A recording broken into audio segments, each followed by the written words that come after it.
بس وہ ہلکے کردار کی عورت تھی، شادی کے بعد بھی عاشق سے ملتی رہی اور اسی کے ساتھ بھاگ گئی۔ اس معصوم بچی کا بھی نہیں سوچا۔ میری دادی رشتہ کرانے والی عورت کے ساتھ بیٹھی میری ماں کی برائیاں کر رہی تھی اور میں خاموش نظروں سے اپنی دادی کی طرف دیکھ رہی تھی۔ اس وقت میری عمر صرف 12 سال تھی اور کوئی 1 مہینہ پہلے میری ماں کو میری دادی اور میری چچی نے ذلیل کر کے گھر سے نکالا تھا۔ ابا شراب پیتے تھے، نشے میں میری ماں پر ہاتھ اٹھاتے تھے، سب کے سامنے ذلیل کرتے تھے، یہاں تک کہ کھانے میں اگر کوئی چیز پسند نہ آتی تو کھانے کے برتن میری ماں پر الٹ دیے جاتے تھے۔ میں سہمی ہوئی ایک کونے میں کھڑی ہوتی تھی۔ میری دادی اور چچی منہ پر کپڑا رکھ کر ہنستی تھی اور میری ماں کا مذاق اڑاتی تھی۔ میری ماں سادہ سی طبیعت کی عورت تھی، پڑھی لکھی نہیں تھی اور اسی سادگی کی وجہ سے سب اس کا مذاق اڑاتے اور ناجائز فائدہ اٹھاتے تھے۔ دادی ہر کام کے لیے اماں کو آواز دیتی جبکہ چچی مزے سے ٹی وی دیکھتی رہتی تھی یا کچھ کھانے پینے میں مصروف رہتی۔ میری ماں کچن کا سارا کام کرتی، گھر کو بھی صاف ستھرا رکھتی۔ چچی کا صرف ایک ہی کام تھا، میری ماں کے کیے ہوئے کاموں میں نقص نکالنا اور دادی کے کان بھرنا۔ یہ کام وہ بہت اچھے سے کرتی تھی۔ اس دن جب ابا نے اماں کو بہت مارا، ابا نشے میں تھے اور میں ابا سے ڈرتے ڈرتے ماں کو پکڑ رہی تھی۔ میرا چہرہ برداشت سے سرخ ہو رہا تھا اور آنکھوں سے آنسو بہے جا رہے تھے۔ میں نے اپنے چھوٹے ہاتھ اپنے باپ کے آگے جوڑ دیے۔ ابا بس، اب اماں کو مت مارنا۔ میرے باپ کو ذرا مجھ پر ترس نہ آیا۔ وہ کمرے سے گھسیٹتا ہوا میری ماں کو صحن میں لایا اور طلاق دے دی۔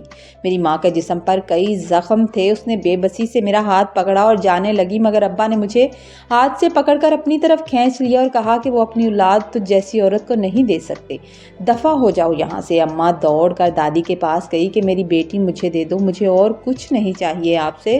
مگر پھر دادی اور چچی نے مل کر ماں کو گھر سے نکال دیا تھا۔ اس دن میں بہت روئی تھی، دادی کی، چچی کی اور ابا کی بہت منتیں کی کہ مجھے اپنی ماں کے پاس جانے دے، مگر کسی کو احساس نہیں ہوا۔ دادی نے اپنے کمرے میں نیچے پڑے ہوئے ایک تختے پر میرا بستر لگا دیا تھا۔ ماں کے جانے کے بعد اب یہ ڈیوٹی مجھے مل گئی تھی کہ دادی کا کام، ہر کام میں نے ہی کرنا تھا۔ اگلے دن جب میں اسکول جانے کے لیے تیار ہوئی تو دادی کہنے لگی اس کو اسکول مت جانے دینا، ماں کے ساتھ بھاگ جائے گی۔ ابا نے میری طرف دیکھا اور کہنے لگے میں اس کو خود اسکول چھوڑ کر آتا ہوں، میڈم سے کہوں گا کہ اپنی ذمہ داری سے رکھے اس کو، میں نہیں چاہتا کہ ماں کی طرح یہ بھی جاہل ہی رہے۔ ابا کے کہنے پر میری پڑھائی نہیں چھڑوائی گئی تھی۔ اسکول میں ابا نے میڈم کو سختی سے کہہ دیا تھا کہ مجھے کسی سے ملنے نہ دیا جائے اور جب تک گھر سے مجھے کوئی لینے نہ آ جائے مجھے اسکول مت جانے دیا جائے۔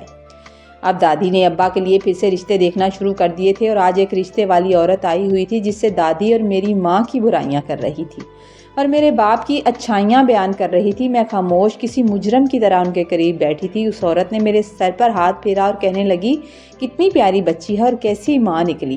ایک لمحے کے لیے میرا دل کیا کہ میں کہوں کہ میری ماں بہت اچھی عورت تھی، مگر پھر خیال آیا کہ یہ عورت تو چلی جائے گی مگر دادی میرا حشر کر دے گی۔ اماں کے جانے کے بعد چچی کو گھر کے کچھ کام کرنا پڑتے، اس وجہ سے اب چچی کا موڈ تھوڑا خراب رہتا تھا اور وہ چاہ رہی تھی کہ ابا کی دوبارہ شادی کر دی جائے۔ رشتہ کرانے والی عورت چلی گئی اور شام کا کھانا بنایا چچی نے تھا اور لگایا میں نے تھا۔ پہلے میری ماں کو جاہل کہا جاتا تھا، اب وہ لفظ میرے نام کے ساتھ جڑ گیا تھا، اب مجھے جاہل کی بچی کہا جاتا تھا۔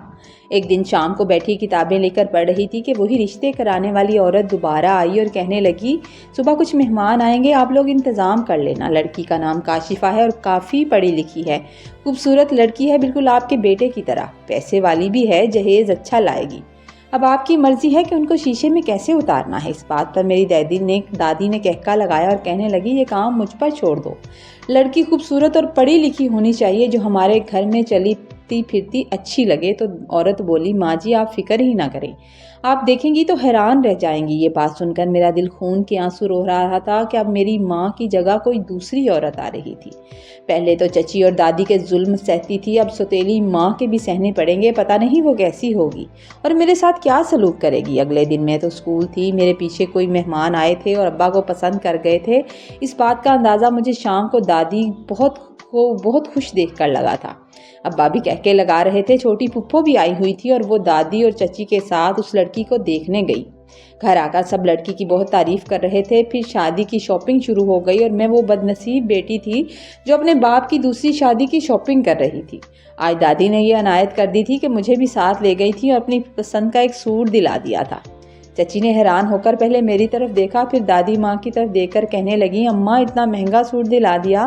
تو دادی کہنے لگی، سمجھا کرو شادی میں 100 طرح کے لوگ آئیں گے، کیا کہیں گے، بچی کو کیسے رکھا ہوا ہے۔ پھر ابا کی شادی ہو گئی اور زیادہ دھوم دھام سے بھی نہیں ہوئی تھی اور نہ اتنی سادگی سے ہوئی تھی۔ ایک خوبصورت سی لڑکی میری ستیلی ماں کی صورت میں ہمارے گھر آ گئی تھی۔ ابا بہت خوش تھے۔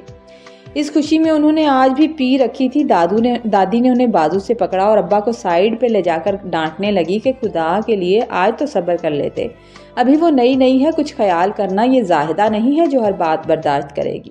دادی کی یہ بات جب میرے کانوں میں پڑی تو مجھے بہت دکھ ہوا۔ پھر میں نے دعا کی کہ کاش یہ ستیلی ماں میری ماں پر کیے ہوئے ہر ظلم کا بدلہ لے ان سے۔ ستیلی ماں کا نام کاشفہ تھا۔ وہ کافی امیر فیملی سے تھی اور پڑھی لکھی تھی۔ ایک ہفتے کے اندر ہی اس نے غلط باتوں پر اعتراض کرنا شروع کر دیا تھا۔ سب سے پہلے تو اس نے جب مجھے دادی کے کمرے میں نیچے سوتے دیکھا تو کہنے لگی، یہ کیا طریقہ ہے؟ تو دادی نے اپنے بیڈ کی دوسری طرف میرے لیے جگہ بنا لی تھی۔ میں یہ دیکھ کر حیران ہوتی تھی کہ وہ مجھ سے فرق نہیں کرتی تھی۔ کبھی مجھے کہتی کہ تم سہمی کیوں بیٹھی ہو، کوئی چیز چاہیے تو مجھے بتاؤ۔ دادو اور چاچی اگر کوئی غلط بات کرتے تو وہ فوراً آگے سے جواب دیتی تھی۔ اس کے تو آگے ابا بھی سوچ سمجھ کر بولتے تھے اور میں حیران ہوتی تھی۔ ایک مہینہ تو ابا بالکل صحیح رہے، مگر پھر ابا اپنی پرانی حرکتوں پر واپس آ گئے اور شراب پی کر گھر آنے لگے۔ ستیلی ماں نے ایک دن کافی ہنگامہ کیا اور شہر میں دادی چاچو سب کو اکٹھا کر لیا گھر میں۔ ابا نشے میں تھے، مارنے کے لیے آگے بڑھے تو اس نے ہاتھ پکڑ لیے اور کہا، خبردار مجھ پر ہاتھ اٹھایا تو۔ اس دن میرا دل بہت خوش ہوا تھا۔ دادو بار بار نئی اماں کے کمرے میں جاتی تھیں اور انہیں سمجھانے کی کوشش کر رہی تھیں۔ چاچی کو بھی پھیرے لگے ہوئے تھے، مگر ماں نہیں مانی۔ صبح اس نے اپنا بیگ پیک کیا اور اپنے بھائی کو فون کیا۔ بھائی لینے آ گئے اور وہ چپ چاپ چلی گئی۔ اسی دن شام کو ان کے 2 بھائی اور ابا گھر آ گئے۔ سب مل کر بڑے ہال میں بات کر رہے تھے، مگر میں وہاں نہیں گئی۔ مجھے ستیلی ماں کے جانے کا افسوس تھا، کیونکہ میرے ساتھ وہ بہت اچھا سلوک کرتی تھی، کہیں بھی میری حق تلفی نہیں ہونے دیتی تھی۔ ایک بار تو میں نے اسے دادی سے کہتے ہوئے سنا تھا کہ اگر اس کی ماں بھاگ گئی ہے تو اس میں اس بچی کا کیا قصور ہے؟ آپ زینب کے اندر کانفیڈنس پیدا کریں، وہ ڈری سہمی سی رہتی ہے۔ پتہ نہیں وہاں پر کیا بات ہوئی تھی کہ اگلے دن چچا، ابا اور دادا معافی مانگنے گئے تھے اور معافی مانگ کر اماں کو لے آئے تھے۔ اب چاچی کو فارغ بیٹھ کر ٹی وی دیکھنے نہیں دیتی تھی اماں۔ وہ اپنا، ابا اور میرا کھانا بنا لیتی تھی اور چچی دادوں کے ساتھ مل کر باتیں کرنے میں جب مصروف ہوتی تو وہ کہتی، اپنا اور ساس کا کھانا خود ہی دے دینا۔ چچی حیران ہو کر ان کی منہ کی طرف دیکھتی تھی۔ اب میں بھی اپنی ستیلی ماں کے ساتھ ساتھ رہنے لگی تھی۔ جب وہ مجھے عزت دیتی تھی تو میرا بھی فرض بنتا تھا کہ میں اسے عزت دوں۔ میرے بھی گھر میں اچھے کپڑے، اچھے جوتے آنے لگے اور میری پڑھائی پر بھی سارے توجہ دینے لگے تھے۔ سچ کہتے ہیں ڈنڈا پیر ہوتا ہے، شریف آدمی کو کوئی نہیں پوچھتا۔ میری ماں معصوم تھی، شریف تھی، چپ چاپ رہتی تھی، تو سب لوگ اس چیز کا فائدہ اٹھاتے تھے۔ ایک دن میں اپنے کمرے میں بیٹھی رو رہی تھی کہ میری ستیلی ماں میرے پاس آئی اور مجھے کہنے لگی، کیا ہوا، کیوں رو رہی ہو؟ تو میں نے کہا، ماں کی یاد آ رہی ہے۔ اس نے مجھے گلے سے لگایا اور میرے بالوں پر ہاتھ پھیر کر کہنے لگی، پتہ نہیں تمہاری ماں کہاں ہوگی اور وہ تو اپنے اس نئے عاشق کے ساتھ خوش ہوگی، اور پھر تم کیوں رو رہی ہو؟ اگر اسے تمہاری پرواہ ہوتی تو وہ گھر سے بھاگ کر کیوں جاتی؟ میں نے آہستہ سے کہا، میری ماں بھاگی نہیں تھی، ابا نے بہت مارا تھا اور مار کر طلاق دے کر گھر سے نکالا تھا۔ دادی اور چاچی نے بھی ساتھ مل کر نکالا تھا۔ اس بات پر وہ حیران ہوئی، میری طرف دیکھنے لگی اور پھر میں نے اسے ساری بات بتائی تھی۔ اس کے بعد اس نے مجھے گلے سے لگا لیا اور انہوں نے کہا کہ میں وعدہ کرتی ہوں میں تمہیں تمہاری ماں سے ضرور ملواؤں گی، اور تم دیکھنا ان لوگوں کو بھی میں کیسے سبق سکھاتی ہوں۔ اس دن کے بعد اماں کا رویہ میرے ساتھ اور اچھا ہو گیا تھا۔ ستیلی ماں نے پرانے کاغذات کھول کر ابا اور اماں کا نکاح نامہ ڈھونڈ نکالا تھا۔ اب ابا بھی چچا کے ساتھ کام پر جاتے تھے اور شراب پینے میں بھی کافی کمی آ گئی تھی۔ سننے میں آیا تھا کہ اماں کے بھائیوں نے ابا کو پولیس میں دینے کی دھمکی بھی دی تھی۔ ان کے بڑے بھائی پولیس میں کافی اچھی پوسٹ پر تھے۔ عورت کا میکا اگر مضبوط ہو تو شوہر بھی بیوی کے ساتھ زیادتی کرنے سے پہلے ایک بار ضرور سوچتا ہے۔ ستیلی ماں نے نکاح نامہ ڈھونڈا اور اس پر لکھے ہوئے ایڈریس پر مجھے اپنے ساتھ لے کر چلی گئی۔ پوچھتے پوچھتے جب ہم اس ایڈریس پر پہنچے تو ایک بوڑھی عورت گھر میں موجود تھی۔ اماں جب اس سے بات کرنے لگی تو اس نے اٹھ کر مجھے گلے لگا لیا تھا۔ کہنے لگی، میں تمہاری نانی ہوں، تمہارا باپ تمہیں ہم سے ملنے نہیں دیتا تھا، اور اس کی آنکھوں سے آنسو بہہ رہے تھے۔ کہنے لگی، اگر تمہاری ماں روتے ہوئے زخمی حالت میں یہاں آئی تھی عدت کے بعد تو ہم نے اس کا نکاح کر دیا تھا۔ اب وہ اپنے گھر میں بہت خوش ہے، مگر تمہیں یاد کر کے روتی ضرور ہے۔ تمہارے ماموں نے تمہارے ابا سے مل کر ایک دفعہ بات کی تھی کہ زینب سے ایک بار اس کی ماں کو ملوا دے، مگر تمہارے باپ نے بڑی دھمکیاں دی تھی۔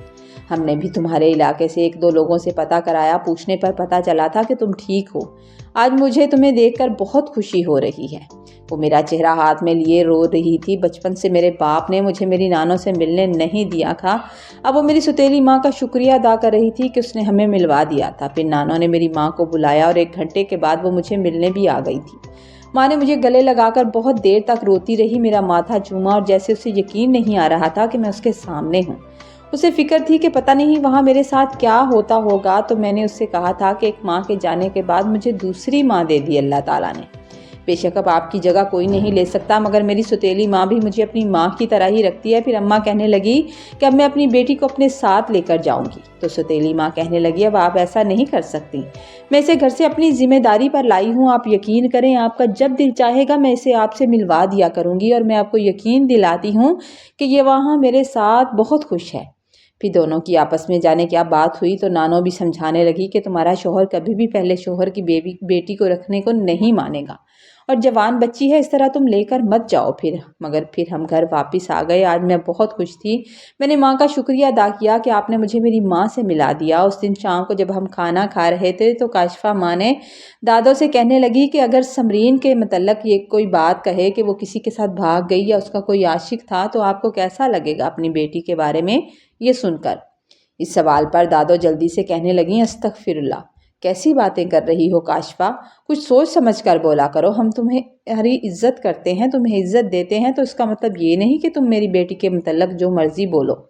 اس دوہرے معیار کو سامنے رکھتے ہوئے ماں نے دریلانہ جواب دیا تھا کہ تو پھر آپ نے زاہدہ کے متعلق اتنی غلط باتیں کیوں پھیلا رکھی ہیں؟ وہ بھی تو کسی کی بیٹی ہے۔ آپ نے سوچا کہ آپ کے بیٹے پر بات نہ آئے تو بہو کو بے عزت کر دیا جائے۔ کیا غریب کی کوئی عزت نہیں ہوتی؟ ایک اس کو مارا، زخمی کیا، طلاق دے کر گھر سے نکالا، اور دوسرا اپنے بیٹے کی عزت بچانے کے لیے کسی کی عزت کو نیلام کر دیا۔ ماں کی یہ باتیں سب سن رہے تھے۔ چچا چچی بھی خاموش تھے اور شرمندہ تھے، اور حیرت کی بات تھی کہ ابا کے منہ سے ایک لفظ نہیں نکلا۔ پھر ماں میرے ابا سے کہنے لگی یہ آپ کی بیٹی ہے نا، اگر اپنی اس کے بارے میں کوئی بات کرے تو آپ کیا کہیں گے؟ سب لوگ خاموش تھے، شرمندہ تھے۔ سچ کی تلوار کے سامنے سب کی زبانیں کنگ تھیں۔ سچ کہتے ہیں کہ آپ میں غلط کو غلط کہنے کی ہمت ضرور ہونی چاہیے، کیونکہ خاموشی ایک طرح کا ظلم ہے، لیکن جب ہم کسی اچھے بیک گراؤنڈ سے ہوتے ہیں تو ہمارے غلط کو غلط کہا جاتا ہے، یہی اگر ہم کسی ہلکے بیک گراؤنڈ سے ہوتے ہیں تو ہماری بات کو بدتمیزی کہا جاتا ہے۔ یہی فرق ہے ہمارے معاشرے کا۔ اب میری ماں جن کی آنکھوں میں انصاف کی چمک تھی وہ مجھے بیٹی کی طرح رکھتی ہیں اور میری بہت عزت کرتی ہے، اور مجھے سوتیلی نہیں لگتی۔ دادو اور ابا کی طرف مجھے اپنی ماں سے ملنے کی اجازت مل گئی ہے، اور یہ سب میری کاشفہ مما کی وجہ سے ہوا ہے۔ سچ کہتے ہیں واقعی کوئی شخص ایسا ہوتا ہے جو گھر کے حالات خراب بھی کر دیتا ہے اور گھر کے حالات کو ٹھیک بھی کر دیتا ہے۔ کاشفہ مما نے